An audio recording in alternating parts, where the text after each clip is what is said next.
Eh bien, bonjour à tous. Eh bien, aujourd'hui, je vais vous retrouver sur le format live, mais rassurez-vous, vous avez rien manqué. C'est pas un live, j'utilise la même plateforme que celle qu'on utilise pour les lives, pour une petite discussion aujourd'hui qui va tourner autour de la BAD. Donc la BAD on va parler du côté débutant, donc ce que peut représenter la BAD. On va parler un petit peu de ce que ça veut dire, ce que ça peut représenter. Pour vous en parler, eh bien, je vais pas être seul. J'ai un invité, donc c'est l'utilité d'utiliser la plateforme StreamYard, la plateforme du live. Je vais avoir Dick qui va être avec nous. Dick de la chaîne Pan Bing. Vous avez déjà vu peut-être sur ceux qui me suivent sur Facebook, j'ai partagé quelques-unes de ses vidéos.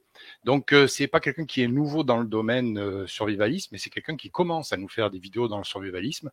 Donc sans plus attendre, je l'invite à nous rejoindre. Eh bien, bonjour à toi. Oh, on va se mettre Bonjour, sur le bon format. bonjour à tous.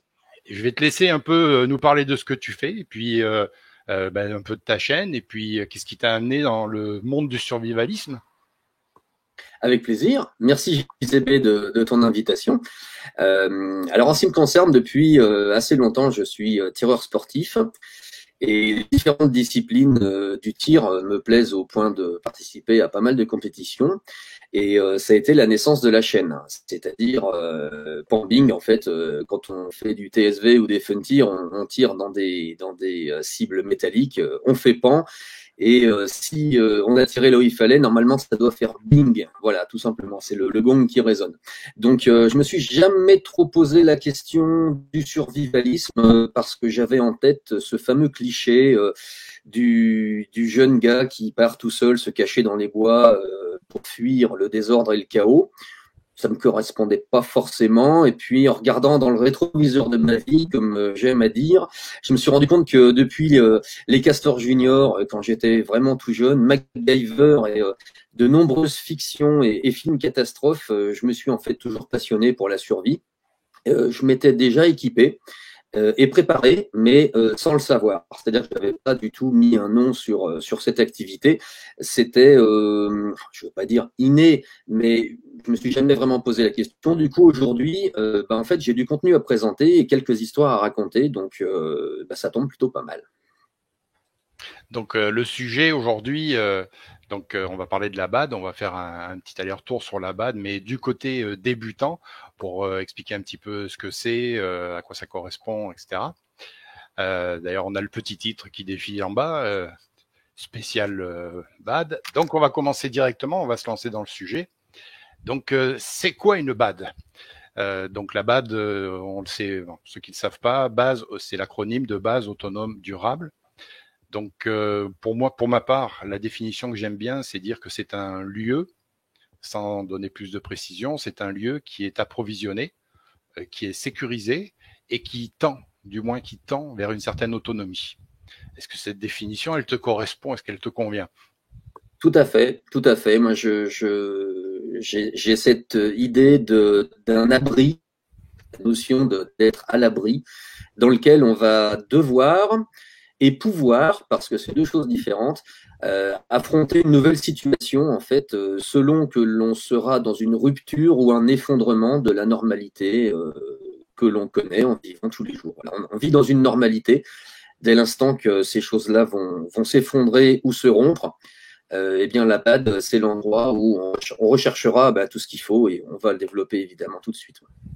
Donc, si j'ai mis dans le titre aussi la BAD dans la vraie vie, c'est parce que je voudrais qu'on parte un peu sur pour les débutants qui ont tendance à voir souvent dans des vidéos sur YouTube ou sur Facebook des gens qui ont des BAD super équipés, des espèces de résidences secondaires à 6 heures de route avec de la nourriture, avec du matériel, du solaire, etc., une indépendance totale. Donc souvent pour les débutants, quand on démarre, on se dit mais si j'ai pas de BAD, si j'ai pas de Bob, si j'ai pas de tous des acronymes, je vais mourir. Donc on va partir un peu. Je voudrais qu'on ramène un peu ça à la réalité, c'est-à-dire que la BAD dans le sens maison secondaire complètement autonome, perdue dans les bois, ça reste quelque chose qui est quand même assez minoritaire. l'immense majorité des survivalistes ou des gens qui sont dans le mouvement survivaliste ou qui débutent dans le mouvement survivaliste vont se contenter généralement du domicile comme BAD. C'est-à-dire que c'est là où vous allez travailler le plus. Donc, je pense que tu es d'accord avec ça aussi. Tout à fait. Tout à fait. Avec cet exemple très, très récent qui a touché l'ensemble de la planète, qui est le coronavirus, où nos habitations, pour les pays qui ont, j'ai envie de dire, subi un confinement, nos habitations, on les a transformées sans véritablement le savoir en bases autonomes durables, parce qu'il a fallu qu'on y vive avec certains l'impossibilité de sortir, ou de sortir dans des conditions qui n'étaient pas toujours très simples, avec des petits bouts de papier signés, tamponnés, datés. Enfin, c'était des conditions finalement où la maison devenait une véritable base autonome durable, où on a cherché à compter les paquets de nouilles, on a cherché à savoir si on avait de l'eau au robinet, si on avait de l'eau à boire, comment on allait gérer nos déchets, comment on allait finalement vivre H24 dans un seul et même lieu, avec à l'extérieur un danger qui était connu de tous et qui en plus était invisible. Ouais, on n'a pas connu ça au Québec, c'est-à-dire on n'a pas eu de confinement avec interdiction de sortir. C'était recommandé de ne pas sortir pour les personnes les plus à risque, évidemment. On a confiné les gens dans les maisons de retraite qui ont un nom différent ici, mais après pour les particuliers, on avait la possibilité de sortir, même si on avait quand même ce risque qui était un petit peu derrière nous de se dire à tout moment que ça pouvait arriver et qu'on pouvait être obligé d'avoir peut-être simplement des autorisations pour aller travailler, comme moi j'ai continué à travailler. Bon, on a eu un peu ce doute là. Mais on n'a pas eu vraiment ce confinement aussi sévère que vous. Mais effectivement, on a pu voir que naturellement, la BAD, les gens ne sont pas partis. Il y en a certains qui ont dû partir dans leur résidence secondaire pour aller, tant qu'à faire, tant qu'à être confiné, autant être un endroit sympa. Mais pour l'immense majorité des gens, ça s'est fait au domicile. Et on s'est rabattu joyeusement sur les quelques provisions qu'on avait pour éviter d'aller se jeter dans les magasins, comme ça s'est passé les premiers jours où les gens se sont battus quasiment, enfin en tout cas au Québec, du jour au lendemain, les gens se sont battus pour acheter du papier toilette. Voilà. Tout à fait. Pareil. Les produits de première nécessité sont absolument les mêmes pour tout le monde. Hein. L'être humain est le même partout sur la planète. Il n'y a plus de couleur de peau, il n'y a plus de religion, il n'y a plus de langue parlée. Tout le monde a exactement les mêmes besoins. L'eau, le riz, les pâtes, les boîtes de conserve, le papier toilette, effectivement, ça a été une razzia dans tous les magasins. Et on a pu se rendre compte, même si de notre côté, nous qui pensons être quand même préparés, on n'a pas gloussé ni on a pu fanfaronner en disant qu'on avait tout ce qu'il fallait sur les étagères. Ça a été pire, c'est-à-dire qu'on s'est rendu compte que l'impréparation de la très grande majorité des populations était déjà un danger. Et je pense qu'il y a énormément de monde qui, en France notamment, fait des provisions pour un fameux au cas où, parce qu'ils ont connu ces cohues, ils ont connu des heures d'attente devant les supermarchés. Et je pense que voilà, la préparation commence à se mettre en œuvre parce que l'exercice a quand même été périlleux. En France, en tout cas. Ça nous a bien montré, comme tu dis justement, que le système est extrêmement fragile. C'est-à-dire qu'il a suffi simplement de presque rien, parce que bon, quand je dis presque rien, je parle pas du coronavirus en soi, c'est-à-dire parce que malheureusement il y a eu des décès, mais il a fallu, alors que tout fonctionnait, je veux dire, on avait les chaînes d'approvisionnement qui continuaient, tout fonctionnait à peu près normalement, mais en quelques heures quasiment, en tout cas c'est ce qui s'est passé, c'est ce qu'on a vu au Québec, on a été témoin de ça, en quelques heures, tout d'un coup, les gens se sont rués dans les magasins, alors qu'il n'y avait rien de particulier. Donc si on projette ça dans une situation un peu plus importante, un peu plus grave, c'est un cataclysme, on peut imaginer à ce moment-là à quel point la violence pourrait se déchaîner. Parce que là, il manquait ce facteur violence. On ne l'a pas eu, et bien heureusement, en tout cas de notre côté. Mais c'est quelque chose qui aurait pu s'enchaîner très rapidement à partir du moment où on n'avait pas derrière une certaine certitude que malgré tout, le système continuait à fonctionner. Et je dirais que c'est là où on rejoint la notion pour le débutant par rapport à la BAD. Là, je vais parler de la fameuse pyramide des risques. C'est que justement, si vous avez vu la vidéo sur la pyramide des risques et que vous avez fait le petit exercice, donc d'analyser quels étaient vos risques, quels étaient les dangers auxquels vous êtes confrontés confronté le plus probablement, c'est-à-dire le niveau 1 de la pyramide. Si vous voyez pas de quoi je parle, allez voir la vidéo et puis vous allez comprendre. Évidemment, c'est propre à chacun, c'est un travail à faire qui est personnel. Si une fois que vous avez déterminé ces risques, vous allez voir que finalement on couvre tous un petit peu le même niveau 1, c'est-à-dire un fait qu'on soit plus alimenté, qu'on n'ait plus d'électricité, qu'on ait des problèmes à s'approvisionner en eau, en nourriture, etc. Voilà. Et la BAD, finalement, où qu'elle soit, c'est quelque chose qui va déjà commencer par couvrir ces niveaux-là. On est d'accord avec ça? Tout à fait, oui. J'étais en train de préparer dans ma tête, bien sûr, en t'écoutant, bien évidemment. Je voulais juste rebondir et terminer sur ce qui a été la cause de la rupture de la normalité avec le coronavirus. En France, les gens se sont retrouvés devant le fait accompli en une trentaine de minutes à peine, ce qui a été l'intervention du président de la République. Le discours a été savamment distillé et préparé de manière à ce qu'aucun mot suffisamment fort n'ait à inquiéter la population. Ça a plutôt bien marché, même si les gens n'ont pas forcément compris, manqué des mots comme confinement, mais tout ça a été particulièrement calculé.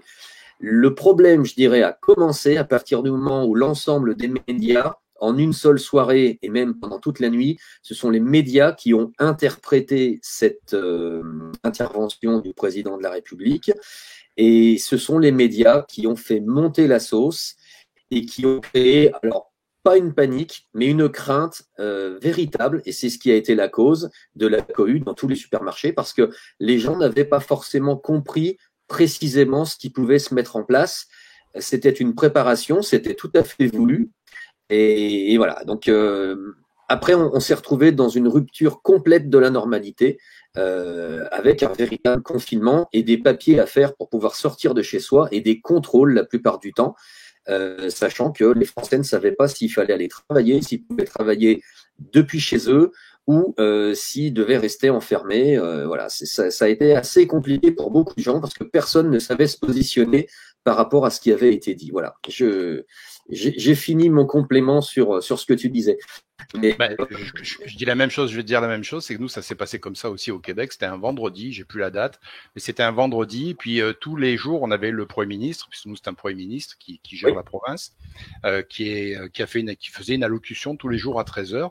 Le matin, tout allait bien. À 13h, il nous a annoncé donc qu'on prenait certaines mesures. Et dans la foulée, les magasins se sont vidés, les gens se sont jetés dans les magasins. Donc on l'a vécu différemment, mais ça a été le même principe, c'est-à-dire qu'il a suffi de quelques mots à la télé pour déclencher le mouvement de panique, alors que rien dans les faits n'indiquait aux gens qu'il y avait une situation dangereuse ou un risque de manquer de quoi que ce soit. En réalité, tout était toujours présent dans les magasins, aucune mesure n'avait été prise particulière, mais en quelques instants, tout a basculé. Donc, ce qui nous montre encore une fois que le système peut changer très rapidement. Tout à fait. Et que l'exercice d'information de la population est vraiment ultra périlleux. À quelques mots près, les interprétations se font et c'est compliqué, c'est vrai. Donc, si on revient sur notre question, c'est quoi une BAD? Donc, quand on décompose, justement, le premier mot, c'est la base. La base, dans le sens militaire, la base, c'est l'endroit où on se réfugie, c'est l'endroit où on se regroupe. Autonome, c'est-à-dire que c'est un endroit où théoriquement, pour les débutants qui se poseraient la question, c'est un endroit où normalement on devrait avoir une certaine autonomie, que ce soit autant au niveau nourriture, que ce soit au niveau calorique, que ce soit au niveau de l'eau, au niveau hydrique, mais également au niveau énergétique, c'est-à-dire d'avoir la possibilité peut-être de produire de l'électricité ou de se dépanner d'une certaine façon. On peut rajouter aussi les moyens de communication, quoique ça dépend de la situation, ça dépend des événements. Est-ce que jusque-là, ça correspond à ta vision de la BAD? Tout à fait logique. En tout temps, alors je ne suis pas forcément historien, mais en tout temps, l'homme a cherché à se regrouper dans des bases, en fait. La notion de militaire est arrivée relativement tôt, mais j'aime prendre comme exemple les Romains qui, dans leur camp, fortifiés la plupart du temps, étaient dans des bases qui vont nous correspondre parce que voilà, je vais te laisser bien évidemment avancer sur le sujet, mais c'est un exemple que j'aime bien. Les Romains avaient compris beaucoup de choses par rapport à l'utilité de la base et l'autonomie qu'on pouvait avoir. Donc, dans la définition que j'ai donnée tout à l'heure, j'ai parlé d'approvisionner et sécuriser.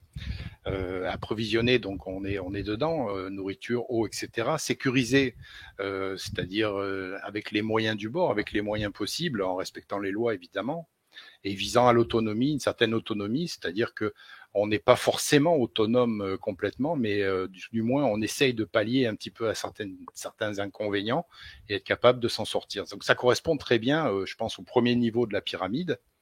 Et en même temps, ça va quasiment nous amener sur le deuxième point, deuxième question, qui est est-ce que le domicile peut servir de BAD? Alors, je vais te laisser parler. Juste avant, je veux dire, c'est que finalement, on vient de le dire quasiment, c'est que de toute façon, la BAD, déjà, naturellement, la BAD, c'est notre domicile. C'est l'endroit où on vit, c'est déjà l'endroit où on a nos réserves de nourriture, en espérant que vous avez quand même quelques kilos de riz et de pâtes à la maison. Vous avez de l'eau, on a de l'eau, on a peut-être des bouteilles d'eau et peut-être d'autres moyens d'avoir de l'eau. Et sécuriser, ben oui, parce qu'on a des portes, on a des fenêtres, on a des volets peut-être, on a peut-être un système d'alarme, de caméra, etc. Et puis pour ceux qui sont tireurs sportifs, on a peut-être même des armes pour se défendre. Donc je pense que quand on pose la question, parce que c'est une question qui revient souvent de la part des débutants, de savoir si est-ce que le domicile peut servir de BAD, est-ce qu'on est obligé d'avoir un chalet au fond des bois. Si vous pouvez avoir un chalet au fond des bois, tant mieux, mais la véritable BAD que vous utilisez tous les jours, c'est votre domicile. Est-ce que tu es d'accord avec moi? Ah, tout à fait, je confirme.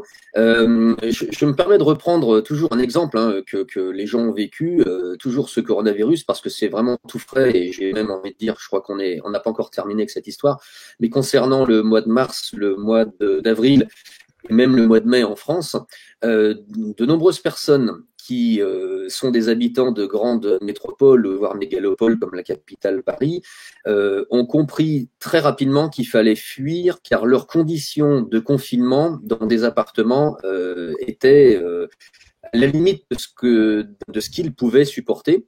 Et je pense qu'on n'a pas d'entraînement pour ça. Vivre dans 30, 40 mètres carrés avec des enfants, les occuper, avoir peut-être la box qui fonctionne plus très bien, avoir des soucis, alors pas d'électricité, pas des problèmes d'eau, mais juste se supporter, une famille qui se supporte, je pense qu'on n'avait pas mesuré à quel point ça pouvait être quelque chose qu'il fallait gérer. Et de nombreux Parisiens, on l'a vu aussi dans les médias, sont allés rejoindre nos amis bretons et normands, non pas pour les enquiquiner, mais pour aller rejoindre leurs fameuses BAD, qui sont en fait leur résidence secondaire, où ils avaient comme idée d'avoir une vie bien meilleure, avec peut-être un petit jardinet, un tout petit peu d'espace en plus. Et de nombreuses familles ont pris la voiture et ont bravé parfois quelques interdictions pour rejoindre justement une BAD un peu plus loin. Donc je pense que le domicile, c'est de toute façon une base autonome durable sans aucun souci. Maintenant, selon les mètres carrés dont on dispose, le nombre de fenêtres, si c'est un immeuble, on va avoir une seule entrée qui dessert tous les appartements. Alors en termes de sécurité, c'est un petit peu plus compliqué. Est-ce qu'on sera capable de tenir? Est-ce qu'on sera capable de vivre avec le mental dans un appart? Je pense que la maison est quand même beaucoup plus sympa à vivre, avec des possibilités de sécurisation plus simples, avec un jardin éventuellement, avec une capacité d'avoir aussi en énergie des panneaux solaires sur son toit. Quand on est en appartement, mettre des panneaux solaires à 45 degrés sur un tout petit balcon pour avoir finalement 4 heures d'ensoleillement dans la journée, si c'est possible, on s'aperçoit que voilà, on lutte contre des difficultés avec les appartements qui sont quand même assez nombreuses. C'est une question qui revient souvent de la part des gens, débutants ou pas, de savoir comment on fait si on vit en appartement, si on vit en ville. C'est certain que pour un événement, c'est toujours pareil, je reviens à la pyramide des risques, mais tant que vous êtes sur un événement de niveau 1, bon, en appartement, pourquoi pas. S'il s'agit de tenir coupure électrique d'une journée ou deux, que ce soit en appartement ou en maison, vous allez vous en sortir. Maintenant, si la situation est un petit peu plus grave, si elle est un peu plus compliquée, le cas du coronavirus, le cas du confinement, c'est un peu différent parce qu'il y a l'aspect psychologique, le fait d'être enfermé, etc. Mais si c'était un effondrement, quelque chose de plus dramatique, c'est certain que les gens qui vivent en appartement, passer les premiers jours, la seule et unique solution, ce sera de partir. Donc l'absence de bad à l'extérieur, ça ne veut pas dire non plus que vous allez mourir, mais ça veut dire que ça va être plus compliqué. Les gens qui vivent en ville, de toute façon, comme tu le dis, rien que la situation du confinement a poussé les gens à partir et aller au grand air déjà, parce qu'il serait forcément mieux. Et en situation dégradée, en une situation beaucoup plus grave, ça serait pas un choix de confort, ça serait un choix de sécurité. C'est qu'il serait obligé, vous seriez obligé de partir. Donc le domicile comme bad, oui, un appartement comme bad pour un petit événement, c'est sans aucun problème sur un élément plus long et plus complexe. Par contre là, vous êtes obligé de partir. Ça a été bien dit, je pense par notre ami Vol Ouest dans les rues barbares où la survie en ville serait relativement compliquée. Tout à fait. On peut prendre aussi un autre exemple. En période de guerre, on l'a vécu. L'histoire nous donne justement cette expérience. Les populations se déplaçaient d'une zone occupée vers une zone libre.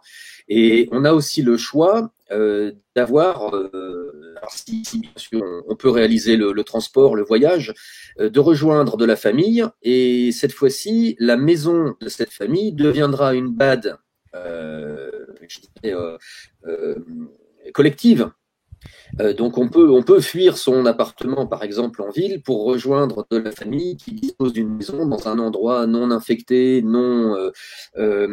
qui fait pas l'objet justement de ce que l'effondrement aura pu créer et surtout vous obliger à quitter votre ville, et auquel cas cette bad sera collective. Tant qu'on n'est pas un groupe de 40 personnes, il y a peut-être aussi possibilité de vivre à plusieurs dans une maison qui serait une bad un peu parfaite par rapport à notre appartement en ville. Alors pour encore rajouter, appuyer encore un peu sur le clou, pour les débutants, l'aspect bad au fin fond des bois, ça en sous-entend donc déjà, première chose, ça sous-entend un investissement. Donc déjà, il faut avoir les moyens de s'acheter une maison secondaire ou un chalet quelque part au fin fond des bois. Toujours est-il qu'il faudra que, quelle que soit la situation, être capable de rejoindre cette bad, ce qui n'est pas forcément évident. Mais en temps normal, cette bad, ça sous-entend aussi un travail constant. C'est-à-dire que c'est bien beau de vouloir l'approvisionner en nourriture, mais il va falloir aller faire tourner ses stocks. Il va falloir entretenir, il va falloir, si vous avez des panneaux solaires, il va falloir s'occuper de l'entretien des panneaux. Si vous avez des systèmes d'eau, il va falloir vous occuper de tout ça. Donc ça sous-entend, non seulement ça sous-entend un investissement de temps, d'argent assez important, mais un investissement de temps. Parce que ça va prendre aussi des visites régulières pour entretenir votre bad. C'est pas un chalet au fond des bois où vous allez aller tous les 4 ans voir si la fenêtre est pas cassée. Il va falloir s'en occuper. Donc c'est quelque chose qui peut être très lourd. Alors que le domicile, vous y êtes tout le temps. Donc pour peu que vous ayez un petit pavillon, une petite maison, c'est très facile de la faire évoluer. Alors que de l'option bad à l'extérieur, bad à rejoindre, c'est quelque chose qui peut être beaucoup plus compliqué à mon sens. Je me permettrai d'ajouter une notion très française en ce qui concerne une résidence secondaire qui pourrait être une bad ou un chalet ou autre. Si vous en êtes propriétaire, vous êtes propriétaire du terrain, si l'herbe commence à pousser, si vous n'y allez pas très régulièrement, cet endroit sera visité, les vitres seront cassées. Je dis pas que ce sera squatté, mais en tout cas, des voleurs viendront tôt ou tard faire main basse sur vos stocks. Un endroit en France qui n'est pas, je dirais, habité, qui n'est pas visité régulièrement par son propriétaire, par un voisin.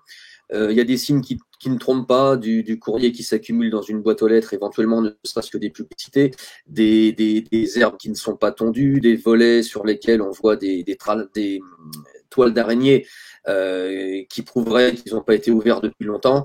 Là, les voleurs ne seront pas dérangés, il n'y a pas de voiture dans la cour, il n'y a pas de traces de pneus qui signalent que quelqu'un est venu dernièrement. C'est clair et net, le chalet, la maison sera visitée. Ça, c'est quelque chose qui est assez, c'est un fléau, et je me permets d'appuyer sur ce point. C'est pas forcément toujours une super idée parce que je te rejoins, JCB, il faudra y aller très régulièrement et il faudra aussi casser le rythme de la visite de manière à ne pas faire tous les 15 jours ou une seule fois par mois, parce que d'éventuels pilleurs vont de toute façon relever quelles sont les fréquences de visite et font bien sûr en sorte de venir entre ces fréquences-là, tout simplement. Et puis alors, un point supplémentaire au Québec par rapport à ça, c'est que si tu es perdu dans les bois en hiver, n'importe quand, pour des raisons quelconques, que ta vie est en danger, si tu tombes sur un chalet qui est inoccupé, la loi t'autorise à entrer dans le chalet. Donc c'est une violation de domicile, mais tu as le droit de casser la porte, tu as le droit de manger dedans, tu as le droit de manger ce qu'il y a, tu as le droit de te faire du feu et pour sauver ta vie. Donc ça, c'est un droit inaliénable au Québec, c'est-à-dire que quand en situation extrême, on fait pas ça chez les voisins. Je peux pas aller chez les voisins parce que j'ai soif. Oui, oui. Mais au fin fond des bois, les chasseurs qui sont perdus et qui se retrouveraient en situation de mettre en jeu leur vie, tu as tout à fait le droit d'entrer dans un chalet. Donc et ne pensez pas à aller mettre des pièges ou des choses comme ça dans un chalet parce que vous allez faire un tour en prison assez rapidement avec ça. C'est pas une bonne idée non plus. C'est arrivé en France il y a très très peu de temps et le jugement a été très sévère à l'encontre du propriétaire. Alors dans l'avancement des questions, justement, donc si on part du principe que la BAD, on va aller d'abord sur plutôt le domicile. Pour ceux qui commencent dans le survivalisme, si à terme vous voulez un chalet, malgré ce qu'on vient de dire, c'est une autre option. Mais si vous décidez donc de choisir votre domicile comme étant votre BAD, est-ce qu'il y a certaines précautions à prendre dans le choix de l'emplacement de votre domicile? C'est-à-dire, on parlera pas de ville, on va parler plutôt d'une petite résidence quelque part, etc. Est-ce que, à ton avis, est-ce qu'il y a des points que les gens doivent garder à l'esprit au moment de choisir l'emplacement de leur domicile, de leur BAD? Alors, on aimerait peut-être tous être face à une plage avec des cocotiers et voir la mer. Ça peut être une BAD un peu touristique. Plus sérieusement, on sera forcément attiré par l'eau, c'est-à-dire la facilité que nous procurera une rivière qui va passer dans une vallée, un fleuve. On va se dire qu'on aura de l'eau immédiatement. Cette facilité, malheureusement, le revers de la médaille fait que le niveau de l'eau peut monter assez rapidement. Et quand on connaît absolument pas le coin, et j'ai envie de dire, même si on connaît le coin, il y a ce danger de l'inondation. Donc le point bas n'est plutôt jamais une très bonne solution. J'ai deux exemples qui sont extrêmement simples. Moi, je vais chercher un petit peu dans l'histoire pour illustrer un petit peu mes propos, parce que moi, j'ai absolument rien inventé. Vaison-la-Romaine, on est le 22 septembre 1992. Les gens se sont, comment dirais-je, placés sur le camping de Vaison-la-Romaine. Ils ont rien demandé à personne.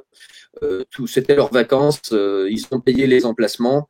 Et puis, l'orage est arrivé.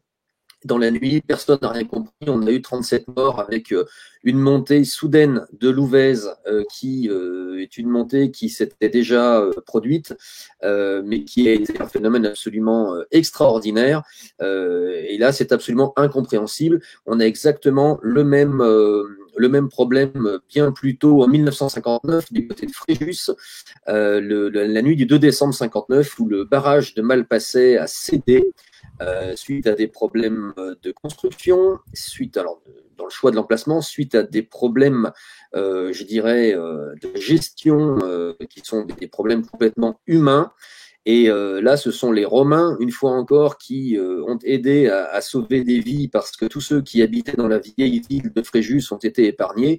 Malheureusement, on a quand même déploré 423 morts quand au niveau de la mer, la vague faisait encore entre 3 et 4 mètres de haut. C'est 50 millions de mètres cubes d'eau qui se sont déversés en quelques heures dans la vallée. Donc ces deux histoires-là devraient nous conduire à réfléchir un petit peu quant aux points bas, qui ne sont pas toujours des très bonnes idées. Je conseillerais peut-être plus les points hauts. Surtout que le point bas par rapport à la rivière, encore faut-il s'assurer que la rivière, si vous remontez votre rivière, est-ce que c'est une rivière qui est contaminée par une usine qui est un petit peu plus haut ou un agriculteur qui déverse des pesticides régulièrement? J'ai rien contre les agriculteurs, mais je veux dire, cette eau, vous êtes à proximité de cette eau en vous disant j'ai de l'eau à volonté, mais ça se peut que 6 mois par an, le petit cours d'eau soit tari complètement, donc pas d'eau, ou au contraire qu'il soit contaminé, donc inutilisable. Donc la proximité de l'eau à 2 pas de la maison, c'est pas forcément un critère unique de solution, de choix de solution, quoi. Donc si on établit donc les risques, c'est-à-dire qu'on va chercher effectivement, comme tu le dis, un barrage à proximité, l'eau, est-ce on est en surplomb par rapport à la présence de l'eau? Est-ce qu'on a quand même une certaine sécurité en cas de montée des eaux? Est-ce qu'il y a d'autres critères qui seraient à étudier Alors, pour finir avec la capacité hydrique, je pense qu'il est beaucoup plus sage parce que ça résout beaucoup plus de problèmes de se rapprocher d'une source en étant sur un point haut. Et on a beaucoup plus d'intérêt à être sur un point haut, notamment par rapport à une vision, une surveillance d'horizon, où sur une colline, il suffit de regarder un petit peu la plupart des châteaux qui, à une époque, ont pu être construits. C'était toujours des points hauts pour avoir une surveillance de ce qui se passait, voir si éventuellement, potentiellement, des ennemis n'arrivaient pas justement dans une vallée. Eh ben, on avait le temps de prévoir, on avait le temps de les voir arriver. Sincèrement, je pense que le point haut est assez essentiel. Ou quand je dis le point haut, en tout cas, pas forcément l'extrémité par rapport au point bas, mais vraiment éviter les vallées. Enfin, moi, je pense que vraiment les vallées, c'est pas la grande idée. On va aussi éviter de se retrouver dans une vallée au-dessus d'un pierrier, parce qu'un éboulement de pierre, ça peut être aussi l'effondrement d'un terrain, des coulées de boue. Il peut se passer trop de choses. Si on est en dessous, c'est terminé. Il vaut mieux se retrouver au-dessus. Je pense qu'il faut privilégier les forêts, ne serait-ce que pour une faune également, parce qu'il va falloir quand même s'approvisionner le jour où on n'aura plus de vivres. J'entends vivre, boîte de conserve et tout ce qu'on aura pu amener. S'il faut commencer à chasser, autant être un petit peu près de son garde-manger. Je pense qu'on a plus d'intérêt à être sur des points hauts côté forêt. Je le vois comme ça en tout cas. En même temps, se renseigner aussi sur les risques peut-être chimiques, nucléaires qu'il pourrait y avoir à proximité, éviter de se trouver à côté d'une usine qui risque d'exploser. Parce qu'on n'a pas toujours, on peut pas tous aller habiter au fin fond de l'Auvergne sur le plateau, etc. Donc forcément, le travail, etc. On va être obligé de travailler, on va être obligé d'habiter pas très loin de son travail, donc peut-être à côté d'une grande ville. Mais même là, on peut être en zone périurbaine et être un petit peu en zone mixte, c'est-à-dire rester à proximité de la ville, tout en ayant quand même un certain éloignement pour éviter justement même les dangers aussi qu'on évoquait un peu plus tôt avec les gens qui habitent en ville, justement ceux qui sont en appartement, qui en situation dégradée pourraient se rabattre donc en premier lieu sur la banlieue, les proches banlieues, les banlieues, les maisons qui sont à proximité avant d'aller au fin fond de la campagne.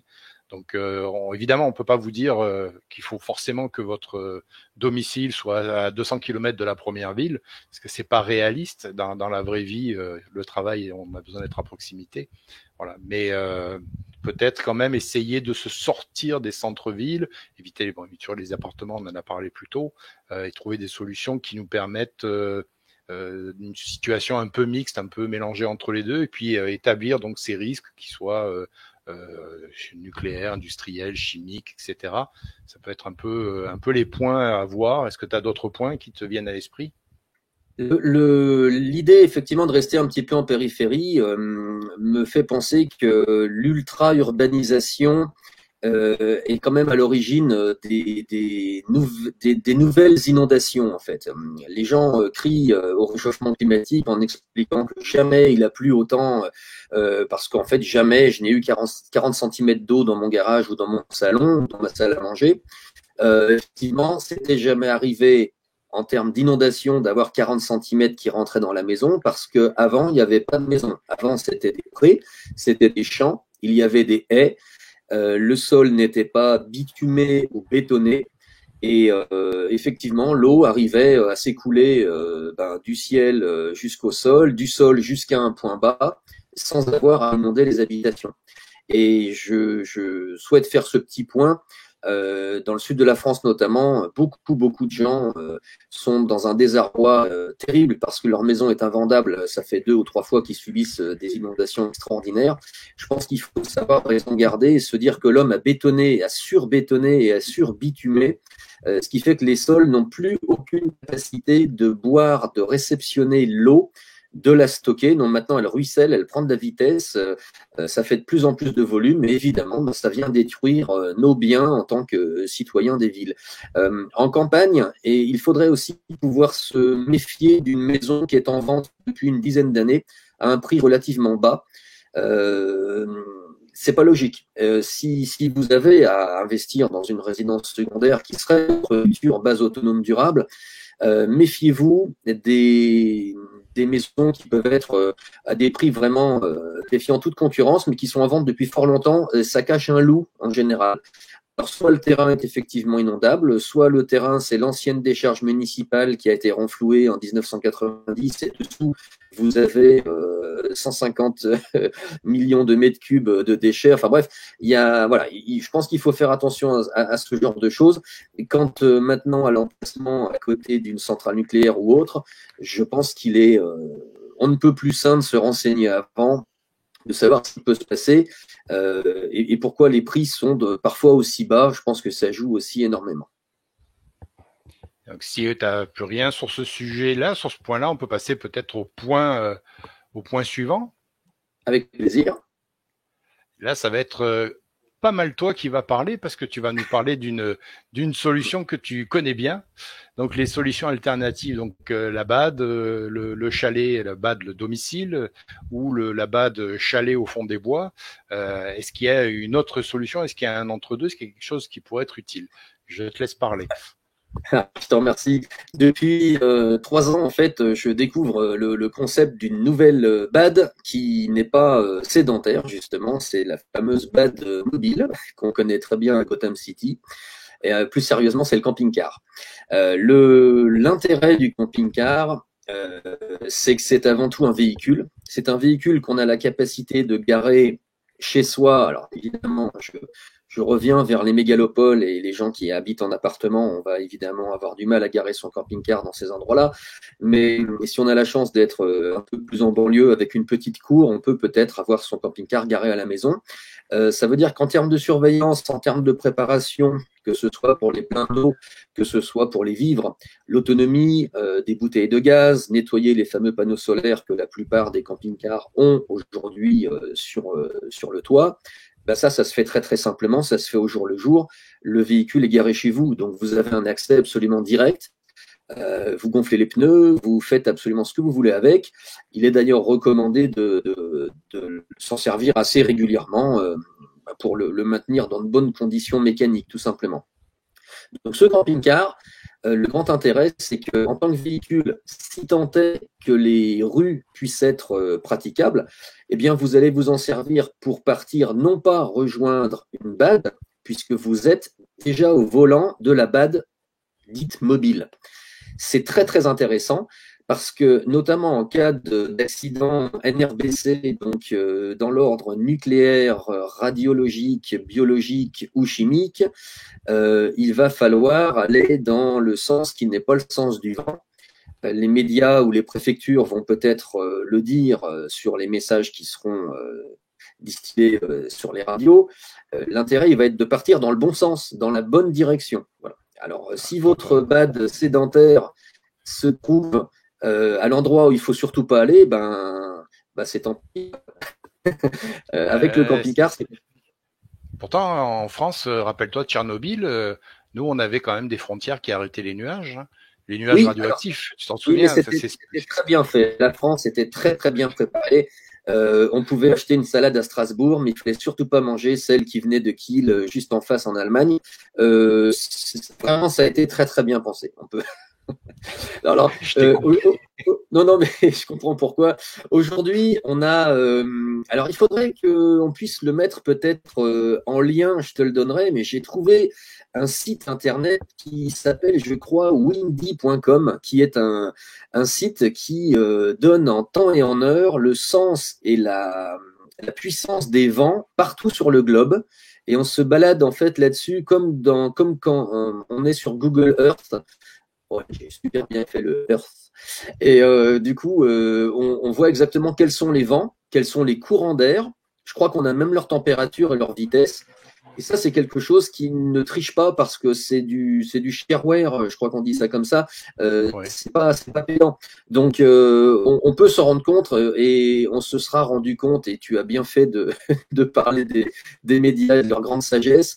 Je crois qu'avec les confinements et surtout le coronavirus, je crois qu'on a quand même compris si on est un tantinet, pardon, un peu attentif que ouais, il faut distiller, il faut faire attention à tout ce qui est dit.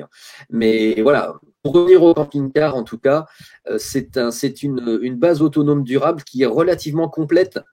Je pense même pouvoir dire que la limite des 3,5 tonnes, qui aujourd'hui régit le poids maximal de l'ensemble des véhicules qu'on conduit avec un permis B en France, peut-être être légèrement dépassé, ce qui est très très facile quand on a un camping-car, de manière à surcharger légèrement le véhicule. Alors je vous incite pas à le faire, mais je veux dire par là que si on est déjà en rupture de normalité, ben, je pense qu'on peut emmener vraiment beaucoup de vivres, beaucoup d'eau pour partir et puis pour voir un petit peu ce qui se passe. Et puis pour finir, si on a choisi un emplacement qui est peut-être pas forcément le meilleur pour le premier jour, ben on redonne un coup de démarreur, on s'en va, et puis pour le deuxième jour, on va trouver un nouvel emplacement.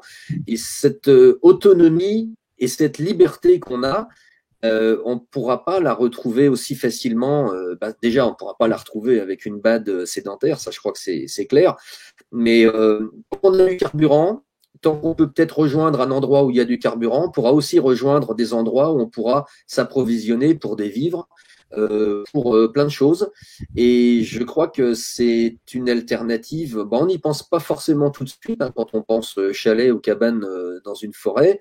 Je pense que c'est quelque chose qui est à explorer un petit peu plus précisément et plus profondément parce que je sais que des familles qui partent en camping avec une caravane, ils ne le savent pas, mais en fait, dans un camping et en faisant du camping, et ce que je vais dire n'est absolument pas péjoratif, eh bien, ces gens-là, alors qu'ils sont dans un mode loisir, sont déjà en fait en train de se préparer sans le savoir. Ils sont en train de s'entraîner un éventuel effondrement, puisqu'ils font à manger dans la caravane, ils dorment dans la caravane, ils ont fait leur petit campement en fait sur l'emplacement qui est offert par le camping, et c'est assez sympa. On le voit comme étant un loisir, et le jour où il faudra s'exécuter et refaire exactement la même chose, mais dans des conditions qui seront celles d'une rupture, voire d'un effondrement, en fait, ce sera juste un copier-coller. Hein. Ce ne sera pas forcément beaucoup plus compliqué. Alors mentalement, ce le sera forcément. Mais voilà, je prends cet exemple des familles qu'on voit, notamment étrangères, avec des caravanes, parce qu'on croise plus beaucoup de caravanes. Les Français sont plus des caravaniers, ils sont des camping-caristes. Et je le comprends en plus précisément. Mais c'est une alternative, effectivement. Alors, il devrait y en avoir d'autres. J'espère que tu vas pouvoir m'en proposer d'autres. Moi, j'ai que celle-là en tête parce que je suis un aficionado du concept. Non, je vois pas tellement d'autres parce qu'on est où on est. Oh, tout d'un coup, j'ai un retour de son. Ah, bon, ça va. Enfin, tout va bien.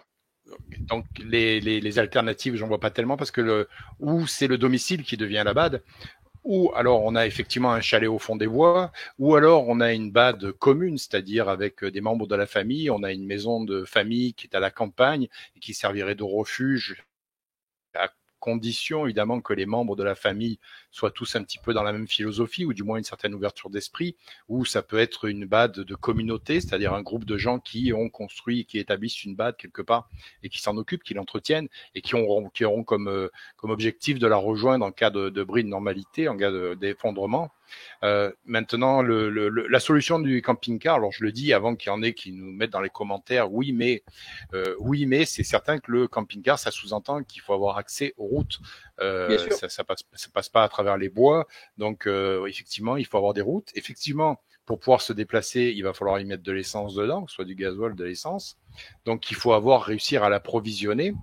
Au niveau sécurité, c'est certain qu'il est plus difficile de sécuriser un camping-car que de sécuriser une maison, mais le gros avantage, c'est comme tu le dis, c'est que tu traînes ta bad avec toi.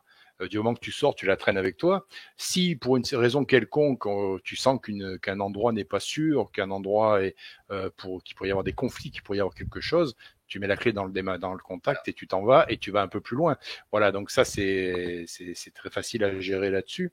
Euh, je vois pas trop. Il n'y a pas d'autres points négatifs, je pense qu'on pourrait mettre en avant sur l'option camping-car. C'est pareil, ça représente un budget, mais c'est beaucoup moins un budget moins élevé qu'une véritable bad au fond des bois. Et ça, alors là, c'est un point que je mets souvent en avant, c'est que le concept survivaliste en soi, je vous l'ai déjà dit, c'est pas d'acheter du matériel, de le mettre dans le placard et de se dire au cas où s'il y a un problème, ou d'avoir du matériel neuf, de jamais l'avoir déballé, se dire au cas où s'il y a un problème, je suis équipé, je crains plus rien, je vais survivre.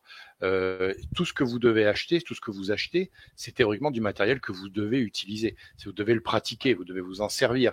Un sac d'évacuation, si c'est pour avoir un beau sac dans le fond d'un placard et que si un jour vous l'ouvrez, vous allez découvrir qu'il y a des choses dedans que vous ne saviez même pas qu'elles étaient là, c'est qu'il y a un problème. Votre sac d'évacuation, il peut très bien vous accompagner quand vous allez faire un tour dans les bois ou quand vous allez à la plage et vous pouvez vous amuser à vous faire vous-même, à vous faire un café avec 2 bouts de bois et allumer avec un fire steel, etc. Voilà, c'est d'utiliser le matériel, c'est de le rendre utile, c'est-à-dire que l'investissement que vous faites doit faire partie d'une amélioration de votre vie quotidienne. Et je pense que quand tu achètes un camping-car, tu ne l'as pas acheté en te disant le jour où j'évacue, je vais évacuer en camping-car.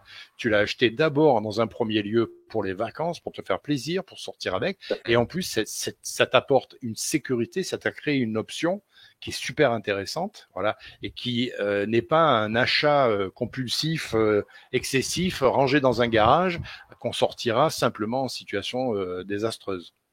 Bien sûr.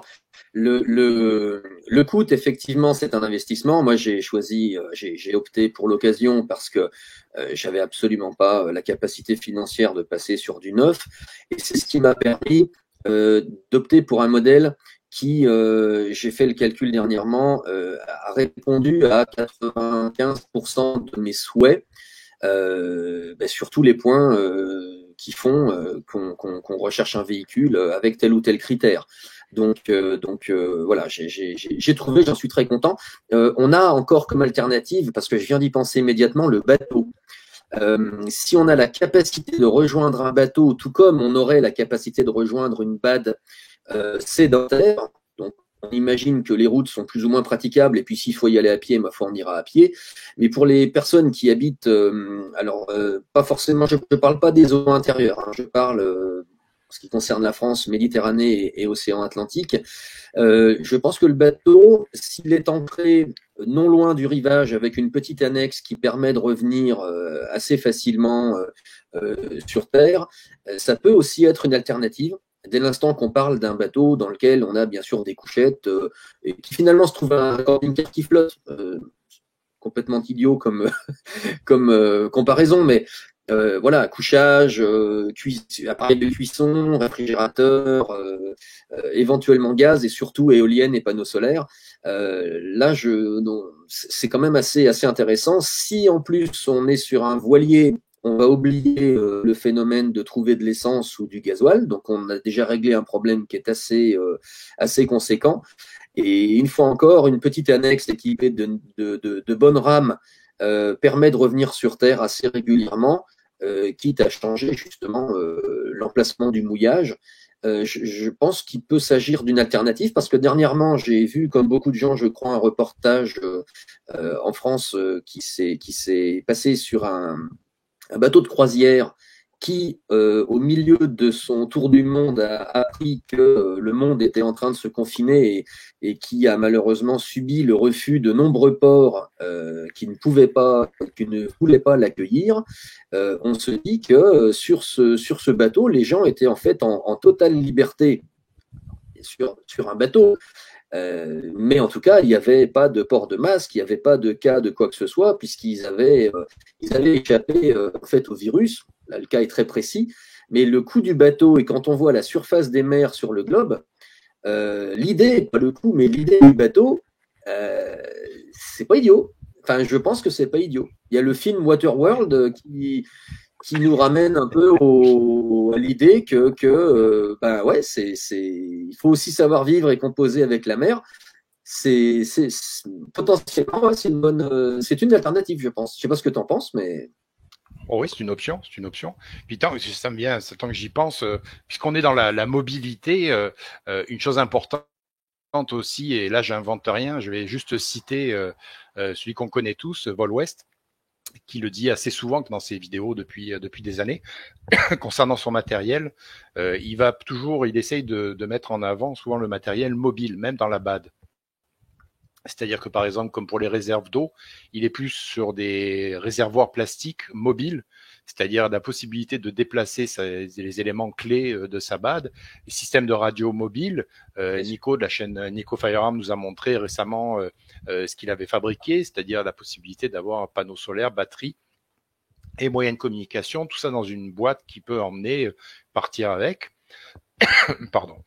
Voilà, donc cette mobilité, elle est quand même aussi, elle démontre aussi un point, c'est que la BAD, on va pouvoir la défendre, on va pouvoir s'installer, produire de la nourriture, de l'eau, etc. Et puis un petit peu la défendre, mais jusqu'à un certain point.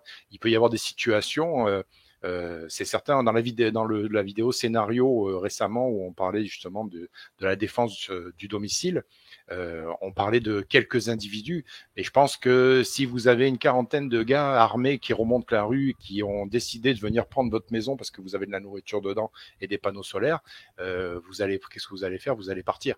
Vaut mieux fuir que d'aller mourir pour défendre des boîtes de conserve. Donc, on va défendre notre base jusqu'à un certain point, mais à un moment, peut-être que le départ sera inévitable. Et si on a du matériel mobile, ça reste une option intéressante. Mobile, évidemment, il faut un véhicule, transporter des cuves en plastique de flotte, par exemple, c'est certain qu'il faut quand même avoir le véhicule pour être capable de le faire. Mais les systèmes de radio, les systèmes de nourriture, le sac d'évacuation fait partie aussi du matériel mobile qu'on est capable d'emporter. Donc la BAD n'est pas non plus la forteresse inviolable au sommet du pic dans laquelle vous allez pouvoir vous réfugier et vous arrivera jamais rien. Ça reste quand même un endroit que vous pourriez être amené à évacuer. Donc la mobilité du matériel est importante. Donc comme tu parlais avec le camping-car ou avec le bateau, c'est des objets mobiles.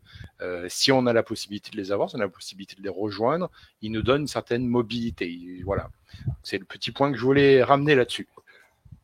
Et tu fais bien. Je me permettrai de compléter avec le fait que la connaissance, en fait, on ne pourra jamais la perdre comme on peut perdre un couteau suisse.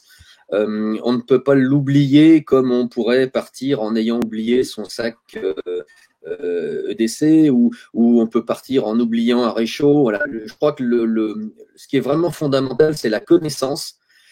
Le matériel vient ensuite. Bien sûr qu'il a une importance, mais il y a tellement de choses qu'on peut faire et pour ça, il faut regarder du côté toujours de l'histoire. Il y a tellement de choses à faire pour conduire de l'eau jusqu'au point où on a installé sa BAD, pour aller chasser, pour piéger, alors évidemment, on ne réussit pas toujours tout de suite, mais je pense qu'il faut vraiment avoir en tête que le plus important, c'est d'avoir de la connaissance de manière à s'adapter et de manière avoir une capacité toujours en gardant le positivisme en tête continuellement, avoir la possibilité d'adapter les choses, de les transformer, et ça, c'est uniquement la connaissance qui permet de le faire, quel que soit le matériel dont on peut disposer. Être très mobile, ça je crois que c'est un point vraiment, mais c'est plus qu'indispensable, il faut l'avoir en tête. Je pense que établir une BAD en se disant on est là pour 3 ans, autant faire que ce soit confortable, autant voilà.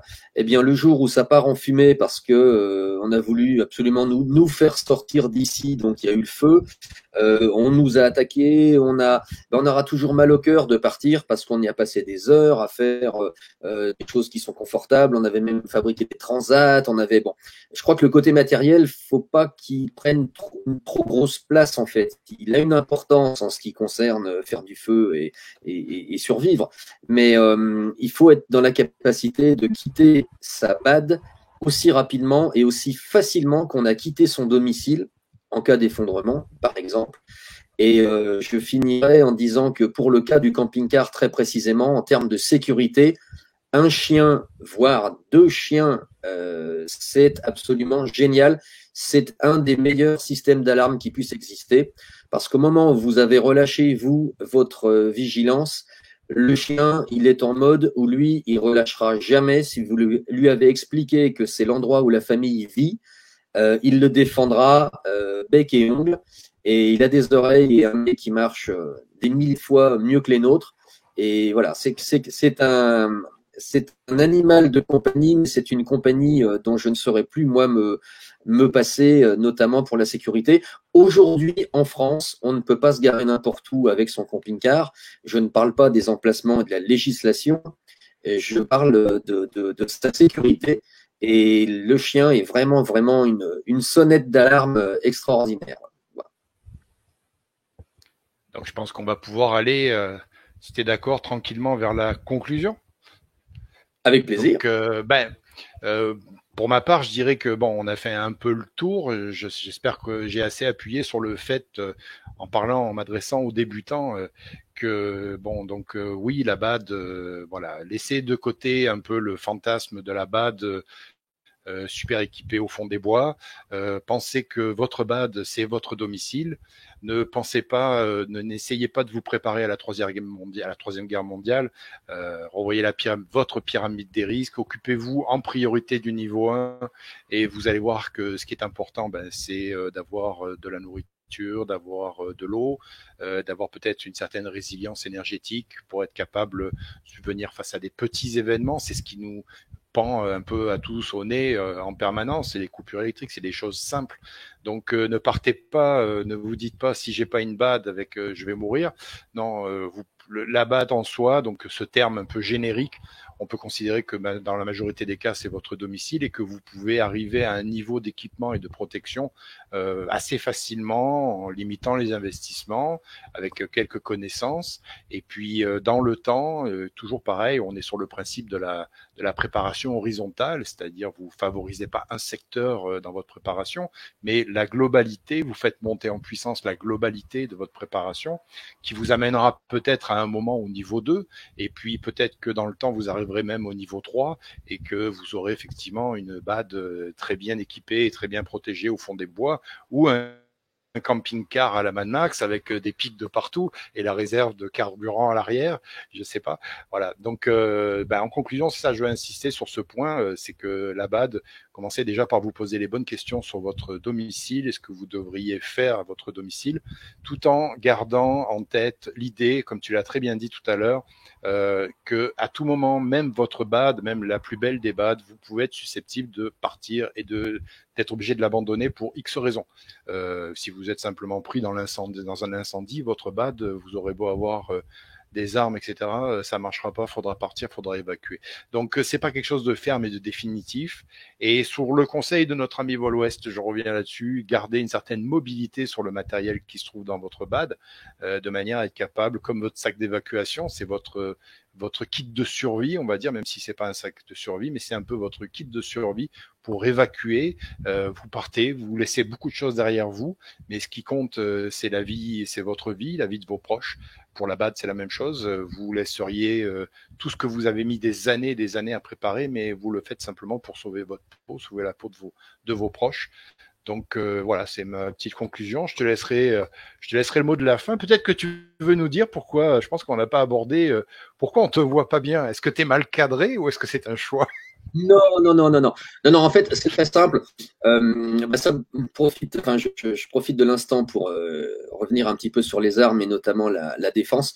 En fait, en France, on est dans un cadre législatif qui est absolument maîtrisé et qui ne laisse aucune place dans la discussion sur le sujet des armes, ne laisse absolument aucune place à une interprétation quelconque. L'usage des armes à feu est quelque chose de très restrictif et pour cause. Je crois que de plus en plus, on a affaire à des débordements. Les voyous usent et abusent bien évidemment de ces matériels-là. Il n'est pas possible, avec la législation française, de riposter sans supporter très rapidement des conséquences qui deviendront une véritable rupture de sa vie, parce que ça se terminera très certainement en prison. Donc il faut savoir raison garder quant à ce sujet et aux utilisations. Moi, ce que j'aurais aimé dire, alors je ne sais pas si on peut dire que c'est une conclusion, mais on est très souvent amené, quand on parle de survivalisme et des fameuses bases autonomes durables, on est très rapidement amené sur le terrain d'Hollywood et des films qui nous présentent de merveilleux bunkers enterrés, qui sont d'ailleurs très très bien décorés, qui sont très très bien équipés, avec 3 ans de vivres, de l'eau dans des pochettes en plastique. Enfin, c'est absolument génial. Moi, je pense que c'est utile essentiellement quand on vit dans les États dans lesquels il y a pas mal de tornades, les fameuses tornados allées, où on va être obligé de se réfugier sous terre. Ça, je comprends tout à fait. Mais n'oublions jamais qu'une bad sédentaire, c'est redondant parce que tu viens de le dire, mais on peut toujours forcer quelqu'un à la quitter, surtout si elle est sous terre. Hein. Il suffit de trouver le champignon qui s'occupe de l'aération de l'ensemble pour enfumer le bazar, si je puis dire, et puis tout le monde se met à sortir. Les armes à feu, tant qu'elles sont dans vos mains, tout se passe bien. C'est vous qui êtes maître de la situation. Quand la situation se retourne, c'est The Walking Dead, avec toutes les brutalités, les violences et tout ce qu'on a pu voir dans une série qui n'est qu'une fiction. Mais voilà, bien avoir en tête qu'une arme, tant qu'elle est entre ses mains, on a la maîtrise normalement de la situation. Dès l'instant qu'elle se retrouve dans les mains du camp d'en face, c'est plus du tout la joie. Donc c'est un sujet qui est extrêmement sérieux et je veux qu'il soit entendu, que justement je le traite avec le plus grand sérieux.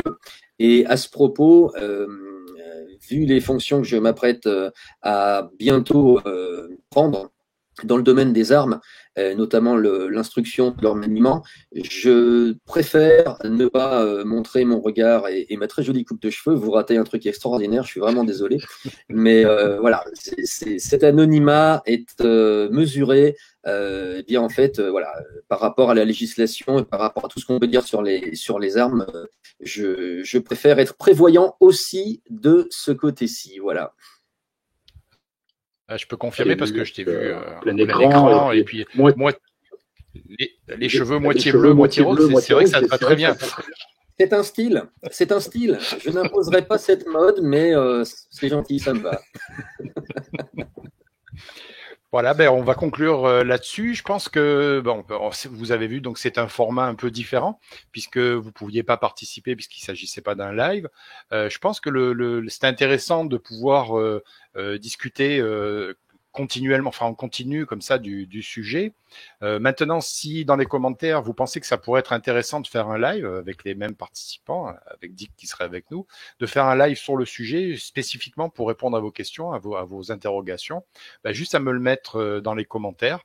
Donc voilà, la vidéo va se retrouver, elle fait à peu près 1 heure. Ça va être ou à regarder si vous voulez voir nos têtes ou à écouter simplement en podcast, version podcast un petit peu. Voilà, donc il y aura pas de montage, il y aura pas de générique. Ça a été une prise directe, c'était une discussion au coin du feu, un peu qui ressemble un petit peu à ce que faisait notre ami Argos. Un petit petit clin d'œil à notre ami Argos qui a pris un peu des vacances de YouTube et qui nous manque pas mal. J'avais eu la chance de passer au coin du feu, oui. J'avais eu la chance de passer dans les duos de survie avec lui. Voilà, donc c'est pas tout à fait pareil, mais c'est un petit peu la même chose, c'est de la discussion. Donc sur ce, ben merci à tous d'avoir été là, d'avoir regardé la vidéo, de nous avoir écoutés. Merci à toi Dick, et puis surtout, allez faire un tour sur sa chaîne. Donc, je vous rappelle, Pan Bing, il vous a expliqué, c'est facile à comprendre. Pan Bing, vous allez voir, il a lancé un programme donc survivaliste, mais surtout avec un aspect premier soin ou un domaine qu'il maîtrise très bien, des choses très intéressantes à voir. Et je peux vous assurer, je connais un peu la suite de son programme, vous allez avoir de super trucs à écouter. Et c'est bien d'avoir quelqu'un qui s'y connaît, quelqu'un qui connaît son domaine, qui va parler de choses où des fois on entend peut-être un peu tout et rien. Donc c'est bien d'avoir quelqu'un qui sait de quoi il parle dans ce domaine-là où on met en jeu la vie, notre vie, celle de nos proches ou celle de quelqu'un qu'on peut rencontrer sur un accident de la route, par exemple. Donc, merci à tous. Et puis, je vous mettrai le lien de sa chaîne en description, bien sûr. Et puis, on se retrouve très bientôt. Salut. Merci.